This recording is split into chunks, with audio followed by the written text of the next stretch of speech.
In the annals of human history, where the tapestry of time is woven with both glorious achievements and unspeakable atrocities, the dark art of coercion and subjugation has evolved into a chillingly sophisticated practice. Among the many eras stained by the shadow of tyranny, the 10th century stands as a grim testament to the depths of human cruelty, with its totalitarian regimes and brutal methods of control. Yet it was the emergence of the Third Reich that truly industrialized torture and executions, marking a terrifying turning point in the annals of human suffering. Adolf Hitler's rise to power in Germany cast a dark cloud over the world, as his fanatical Nazi ideology expanded the scope of state-sanctioned violence and terror. The list of crimes punishable by death grew exponentially, with individuals targeted based on their race, political affiliations, and religious beliefs.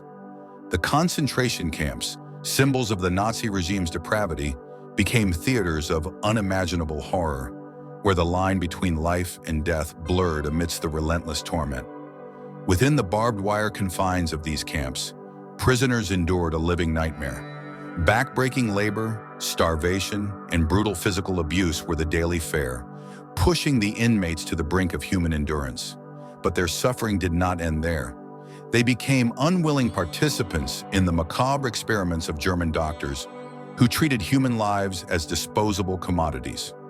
On certain days, the death toll would skyrocket, with up to 12,000 people meeting their end in a myriad of ways: shot, gassed, or burned alive.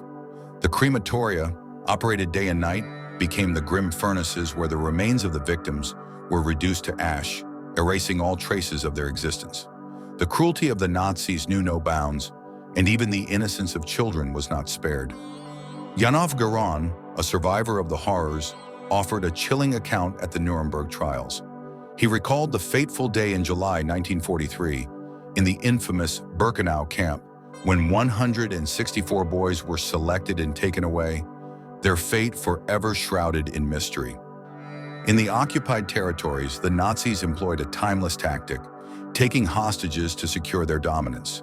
When this failed to deter resistance, they unleashed their wrath in the form of brutal massacres. Entire settlements became targets of their fury. In October 1941, the Yugoslav partisans' defiance led to a chilling reprisal in the town of Gujevic, where 2,300 inhabitants were executed, their lives snuffed out in an instant. The assassination of Reinhard Heydrich, the SS chief and imperial protector of Bohemia and Moravia, on May 27, 1942, triggered a wave of terror. On Hitler's direct orders, hundreds of members of the Czechoslovak resistance were shot, their lives extinguished in a hail of bullets.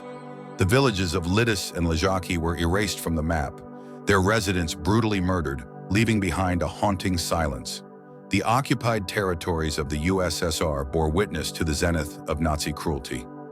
In the village of Pochinok, the elderly and children were herded into a building, locked inside and burned alive, their screams echoing through the night.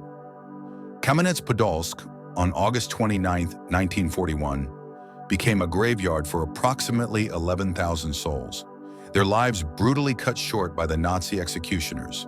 In Kaunas, Lithuania, on October 2nd, the Nazis executed 9,000 people, including over 4,000 children in a single day, staining the city's streets with innocent blood. Kiev, after its fall, endured a massacre of unimaginable scale. The Nazis unleashed their fury, killing 52,000 people, men, women, the elderly, and children, Ukrainians, Jews, and Russians alike. Their rampage knew no bounds, and mercy was a distant memory. The Nazis' repertoire of torture and execution methods was a chilling blend of medieval and modern practices, leaving a trail of terror and agony in their wake. In the village of Donets, Oriol region, a 17-year-old girl was tied with straw, set ablaze, and when her mother fainted, the Nazis repeated the act, ensuring a slow and agonizing death. Their interpretation of medieval punishments was equally barbaric. Captured Soviet soldiers who refused to divulge military secrets were torn apart by tanks, their bodies ripped to shreds by the relentless treads. In Nizhnyaya Lovcha, wounded Red Army soldiers suffered this gruesome fate, their loyalty to their country costing them their lives. The Nazis' penchant for freezing their victims to death was a particularly cruel method of execution. Soviet General Dmitry Mikhailovich Karbyshev, a symbol of unwavering loyalty, endured brutal torture but refused to betray his country. On the frigid night of February 18, 1945, in the concentration camp of Königsberg, he was doused with cold water in sub-zero temperatures and left to die, his body eventually joining the ashes of Mauthausen. The guillotine, a relic of a bygone era, found new life in Nazi Germany. Between 1933 and 1945, approximately 40,000 people met their end under its blade in Germany and Austria. Their lives abruptly ended in a swift and merciless manner. The Berlin prison of Plötzensee became synonymous with this method, where the Tatar poet and resistance fighter Musa Jalil, along with countless others, was beheaded, their heads rolling in a grotesque display of power. In a small Hungarian village, the Nazis unleashed a medieval-style torture session, pushing the boundaries of human endurance. They pulled out nails with pliers, broke ribs, and burned flesh with hot irons. But their cruelty did not end there. They placed their victims' heads on an anvil and, in a macabre display of power, smashed their skulls with a sledgehammer, one by one, ensuring a slow and agonizing death. Sawing people in half, a method documented at the Nuremberg trials, was another gruesome practice employed by the Nazis. Executioners carried out this barbaric act on 91 individuals in occupied territories, demonstrating the depths of their depravity. However, individual executions were time-consuming, and the Nazis, in their delusions of racial superiority, sought more efficient ways to exterminate en masse. For the disabled and mentally ill, the Nazis devised the T4 euthanasia program. Action T4, resulting in the deaths of around 70,000 people. But their most infamous killing method was the gas chamber. On October 25, 1943, in Auschwitz, approximately 2,000 Greek women were executed in this manner, their lives stolen in a cloud of toxic gas. Hanging, an ancient form of execution, was given a twisted new interpretation by the Nazis. They found the traditional method too swift and sought to prolong the agony of their victims. Instead of a quick death, they used gravity to slowly strangle the condemned, causing a slow and excruciating demise.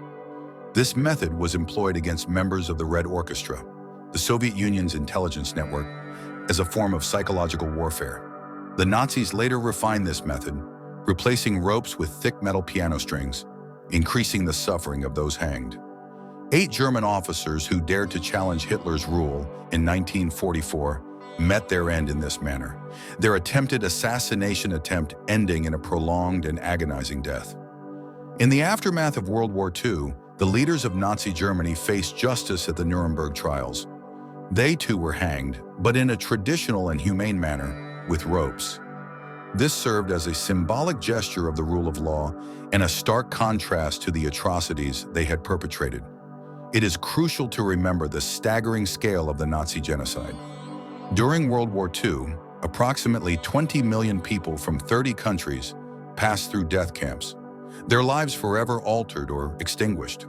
The Soviet Union alone suffered an unimaginable loss, with 7,420,379 citizens perishing in German concentration camps, including 2,216,431 children. These numbers, etched in the annals of history, serve as a stark reminder of the horrors that humanity is capable of inflicting upon itself. They are a warning from the past, a past we must never forget, and a past we must never allow to be repeated. As we reflect on these dark chapters, let us honor the memories of the victims, stand against tyranny, and strive for a world where such atrocities are relegated to the annals of history, never to be revisited.